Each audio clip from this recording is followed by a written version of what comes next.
श्री गणेशाय नमः। उमा महेश्वराय नमः। मातु कुलदेवी नमः।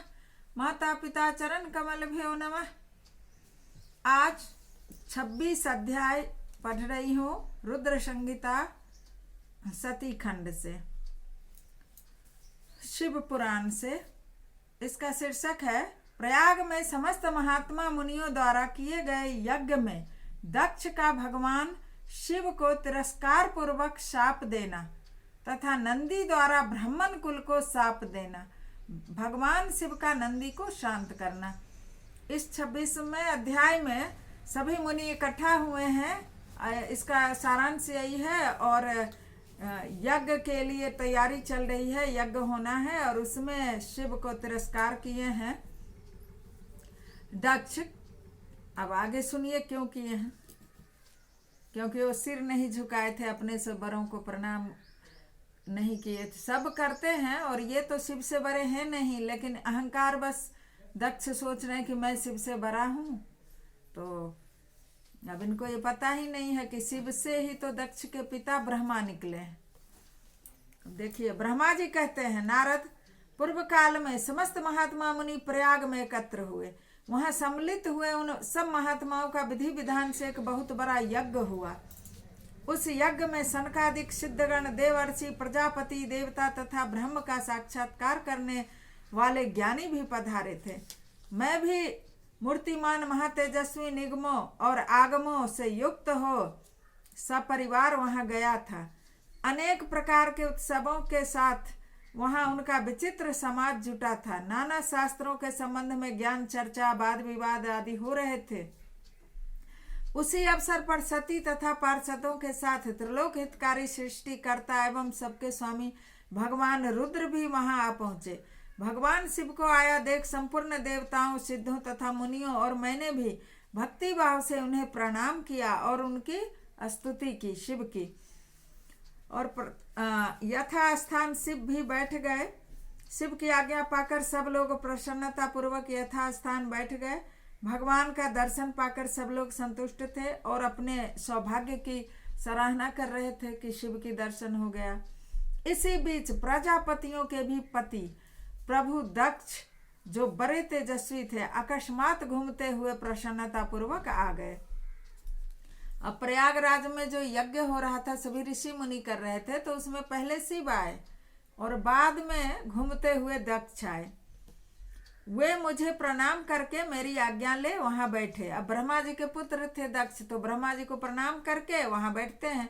दक्ष उन समस्त ब्रह्मांड के अधिपति बनाए गए थे। उस समय क्या था कि दक्ष उस समय में दक्ष समस्त ब्रह्मांड के अधिपति बनाए गए थे, अतएव सबके द्वारा वो सम्माननीय थे। परंतु अपने इस गौरवपूर्ण पद को लेकर उनके मन में बड़ा अहंकार था, क्योंकि ये तत्व ज्ञान से शून्य थे। उस समय समस्त देवर्षियों ने नतमस्तक होकर स्तुति की और प्रणाम के द्वारा हाथ जोड़कर उत्तम तेजस्वी दक्ष का आदर सत्कार किया। अब अकस्मात आ गए तो वहां जितने मुनि ऋषि थे तो सोचे कि अभी हमारे पूरे ब्रह्मांड के अधिपति हैं, तो उनको तो बड़ों को तो सम्मान, उनका अधिकार होता है, लेकिन उसका अहंकार नहीं होना चाहिए। ऐसा है, सब लोग उनका प्रणाम किए और ऐसे सत्कार किए। और शंकर भगवान उनको हाथ नहीं जोड़े और अपना स्थान छोड़ करके, कुर्सी छोड़ करके शंकर भगवान नहीं उठे दक्ष को। उस समय नतमस्तक हो स्तुति और प्रणाम के द्वारा उत्तम तेजस्वी दक्ष का सभी लोगों ने आदर सत्कार किया, परंतु महेश्वर ने दक्ष को मस्तक नहीं झुकाया, अपने आसन पर बैठे रह गए। खड़े होकर दक्ष का स्वागत नहीं किया। अब क्यों करें, देवों के देव महादेव तो यही है, दक्ष के बाप भी तो इन्हीं से निकले हैं। खड़े होकर दक्ष का स्वागत नहीं किया। महादेव जी को वहां मस्तक झुकाते न देख मेरे पुत्र प्रजापति दक्ष मन ही मन अप्रसन्न हो गए। उन्हें रुद्र पर सहसा क्रोध आया। वे ज्ञान शून्य तथा महान अहंकारी होने के कारण महाप्रभु रुद्र को कूर दृष्टि से देखने लगे और सबको सुनाते हुए उच्च स्वर में बोले। अब दक्ष को बहुत बुरा लगा कि इतने लोगों ने, सबने हमें मस्तक झुकाया और शिव ने नहीं झुकाया।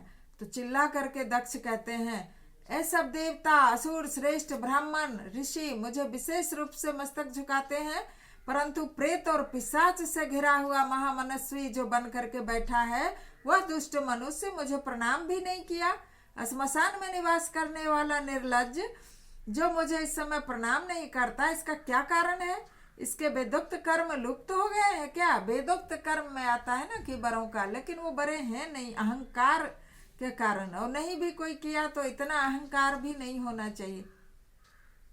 यह भूतों और पिशाचों से सेवित हो मतवाला बना फिरता है और शास्त्रीय विधि की अवहेलना करके नीति मार्ग को सदा कलंकित किया करता है। इसके साथ रहने वाले या इसका अनुसरण करने वाले लोग पाखंडी, दुष्ट, पापाचारी तथा ब्राह्मण को देखकर उदंडता पूर्वक उसकी निंदा करने वाले होते हैं। यह स्वयं ही स्त्री में आसक्त रहने वाला है, रति कर्म में दक्ष है, अतः मैं इसे शाप दे रहा हूँ। यह रुद्र चारों वर्णों से पृथक और कुरूप है, इसे यज्ञ से बहिष्कृत कर दिया जाए।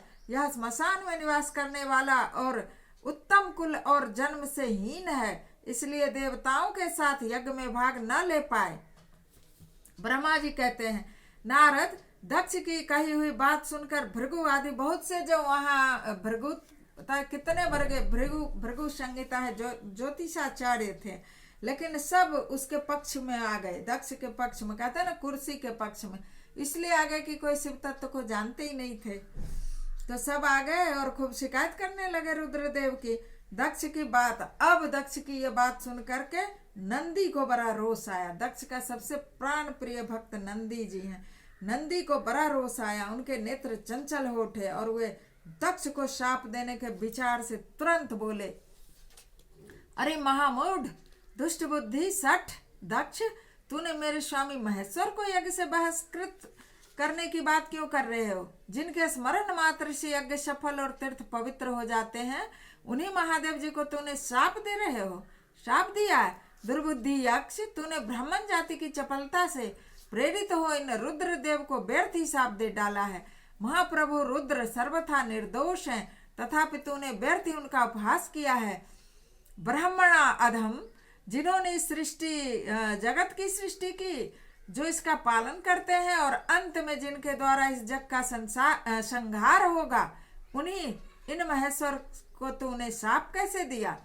नंदी के इस प्रकार फटकारने पर प्रजापति दक्ष रोष से आग बबुल्ला हो गए और उन्हें शाप देते हुए बोले, अरे रुद्र गणों, नंदी तो रुद्र के गण है ना, कहते अरे रुद्र गणों, तुम सब लोग वेद से बहिष्कृत हो जाओ, वैदिक मार्ग से भ्रष्ट हो जाओ, महर्षियों द्वारा परित्यक्त हो जाओ, पाखंडवाद में लग जाओ, शिष्टाचार से दूर हो जाओ, सिर पर जटा और शरीर में भस्म एवं हड्डियों के आभूषण धारण करके मद्यपान में आसक्त हो जाओ। जब दक्ष ने शिव के पार्षदों को इस प्रकार शाप दे दिया, तब उस समय शाप को सुनकर शिव के प्रिय भक्त नंदी अत्यंत रोष के वशीभूत हो गए। शीलाद पुत्र नंदी भगवान शिव के प्रिय पार्षद और तेजस्वी हैं। वे गर्व से भरे हुए महादुष्ट दक्ष को तत्काल बोले, अरे सठ दुर्बुद्धि दक्ष, तुझे शिव के तत्व का बिल्कुल ज्ञान नहीं है। अरे तूने शिव के पार्षदों को व्यर्थ ही शाप दिया है। अहंकारी दक्ष, जिनके चित्त में दुष्टता भरी है, उन भृगु आदि ने भी ब्राह्मणत्व के अभिमान में आकर महाप्रभु महेश्वर का उपहास किया है। अतः यहाँ जो भगवान रुद्र से विमुख तुझ जैसे दुष्ट ब्राह्मण विद्यमान है, उनको मैं रुद्र तेज के प्रभाव से ही शाप दे रहा हूँ। तुझ जैसे ब्राह्मण कर्म फल के प्रशंसक वेदवाद में फंसकर वेद के तत्व ज्ञान से शून्य हो जाएं। वे ब्राह्मण सदा भोगों में तन्मय रहें, स्वर्ग को ही सबसे बड़ा पुरुषार्थ मानते हुए स्वर्ग से बढ़कर कोई दूसरी वस्तु है ऐसा ब्राह्मण नहीं समझे। क्रोध और लोभ और मद से सभी ब्राह्मण युक्त हो जाएं और निर्लज्ज होकर भिक्षुक बने रहें। इसलिए कहा गया है कि ब्राह्मण को, सभी ब्राह्मण नहीं लेकिन कुछ ब्राह्मण हैं उन्हें मांगने की आदत होती है, किंतु उनको तो नंदीश्वर का श्राप मिला, नंदी का श्राप मिला हुआ है ना, नंदी का श्राप मिला हुआ है कि तुम लोभी रहोगे, क्रोधी रहोगे, अहंकारी रहोगे। तो इसीलिए वो भिक्षुक, उनका आदत रहता है हाथ फैलाते रहते हैं। आजकल तो खैर सब नौकरी चाकरी करने लगे, हाथ फैलाने वाले नहीं है, लेकिन वो जो श्राप का असर है तो दिखता है कहीं कहीं। कितने ही ब्राह्मण वेद मार्ग को सामने रखकर शूद्रों का यज्ञ कराने वाले और दरिद्र होंगे, सदा दान लेने में ही लगे रहेंगे। दूषित दान ग्रहण करने के कारण वे सब के सब नरकगामी होंगे। दक्ष, उनमें से कुछ ब्राह्मण तो ब्रह्म राक्षस भी होंगे, जो परमेश्वर शिव को सामान्य देवता समझकर उनसे द्रोह करता है। वह दुष्ट बुद्धि वाला प्रजापति दक्ष तत्व ज्ञान से विमुख हो जाए। मतलब जो भी उसका तो तत्व ज्ञान अहंकार के कारण पहले ही विमुख था, अब और हो जाएगा। नंदी ने श्राप दे दिया। यह विषय सुख की इच्छा से कामना रूपी कपट से युक्त धर्म वाले गृहस्थाश्रम में आसक्त रहकर कर्म कांड का तथा कर्म फल की प्रशंसा करने वाले सनातन वेदवाद का ही विस्तार करता रहे। इसका आनंददायी मुख नष्ट होकर के इसको बकरे का मुख मिल जाए, कर्म भ्रष्ट हो जाए और बकरे के मुख से युक्त हो जाए, पशु के समान हो जाए ये दक्ष। इस प्रकार कुपित हुए नंदी ने जब ब्राह्मणों को और दक्ष इस प्रकार से कुपित हुए नंदी ने ब्राह्मणों को और दक्ष को श्राप दिया, और दक्ष ने महादेव जी को श्राप दिया। महादेव के गणों को, पार्षदों को श्राप दिया, दोनों तरफ से हो गया। तब वहां महान हाहाकार मच गया। स्वाभाविक है। नारद, मैं वेदों का प्रतिपादक होने के कारण शिव तत्व को जानता हूँ। अब ब्रह्मा जी तो शिव तत्व को जानते हैं, क्योंकि वेद लिखने वाले, वेद के प्रतिपादक तो ब्रह्मा जी हैं। इसलिए दक्ष का वह साप सुनकर मैंने बारंबार उसकी तथा भृगु आदि ब्राह्मणों की निंदा की। सदाशिव महादेव जी भी नंदी की वह बात सुनकर हंसते हुए मधुर वाणी में नंदी को समझाने लगे। सदाशिव ने कहा, नंदी, मेरी बात सुनो। तुम परम ज्ञानी हो, तुम्हें क्रोध नहीं करना चाहिए। तुमने भ्रम से यह समझ करके मुझे साप दिया गया है, व्यर्थ ही ब्राह्मण कुल को साप दे डाला। वास्तव में मुझे किसी का साप छू ही नहीं सकता, अतः तुम्हें उत्तेजित नहीं होना चाहिए। वेद मंत्राक्षरमय और सुक्तमय है। उसके प्रत्येक सुक्त में समस्त देहधारियों के आत्मा परमात्मा प्रतिष्ठित हैं, अतः उन मंत्र के ज्ञाता नित्य आत्मवेत्ता हैं। इसलिए तुम रोज बस उन्हें शाप न दो। किसी की बुद्धि कितनी ही दूषित क्यों ना हो, वह कभी वेदों को शाप नहीं दे सकता। इस समय मुझे शाप नहीं मिला है, इस बात को तुम्हें ठीक ठाक समझना चाहिए। महामते, तुम सनकादिक सिद्धों को भी तत्व ज्ञान का उपदेश देने वाले हो, अतः शांत हो जाओ। मैं ही यज्ञ हूँ, मैं ही यज्ञ कर्म हूँ। शिव कह रहे हैं, मैं ही यज्ञ हूँ, मैं ही यज्ञ कर्म हूँ। यज्ञों के अंगीभूत समस्त उपकरण मैं हूँ। यज्ञ की आत्मा मैं हूँ। यज्ञ परायण यजमान भी मैं हूँ, और यज्ञ से बहिष्कृत भी मैं ही हूँ। यह कौन, तुम कौन, ये कौन? वास्तव में ये सब मैं ही हूँ। तुम अपनी बुद्धि से इस बात का विचार करो। तुमने ब्राह्मणों को व्यर्थ ही शाप दे दिया। महामते नंदिन, तुम तत्व ज्ञान के द्वारा प्रपंच रचना का वाद करके आत्मनिष्ठ ज्ञानी एवं क्रोध आदि से शून्य हो जाओ। ब्रह्मा जी कहते हैं, नारद, भगवान शंभु के इस प्रकार समझाने पर नंदिकेश्वर विवेक परायण हो क्रोध रहित एवं शांत हो गए।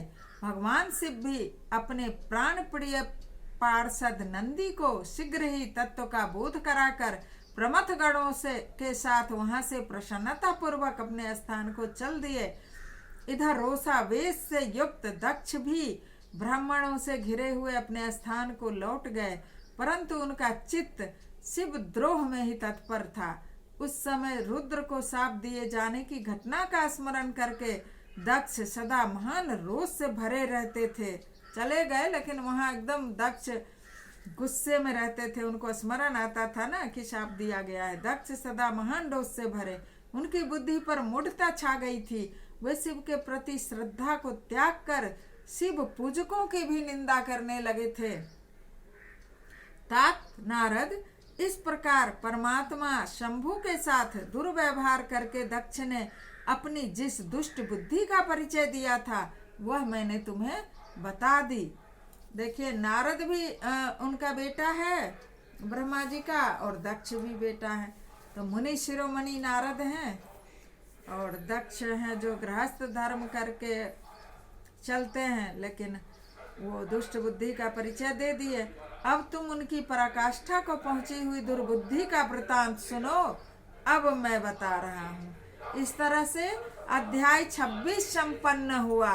क्यों अब इसमें बताया जा रहा है कि दक्ष की जो दुर्बुद्धि है वो कितनी चरम पर पहुंच गया दुर्बुद्धि, और उनकी पराकाष्ठा को छू लिया, वो 27वें अध्याय में वर्णन होगा। मतलब अभी दक्ष का गुस्सा शांत नहीं हुआ, वो शिव तो मजे में अपना आराम से जाके खुश होके रह रहे हैं।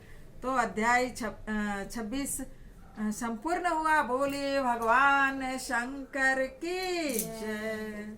हर हर महादेव।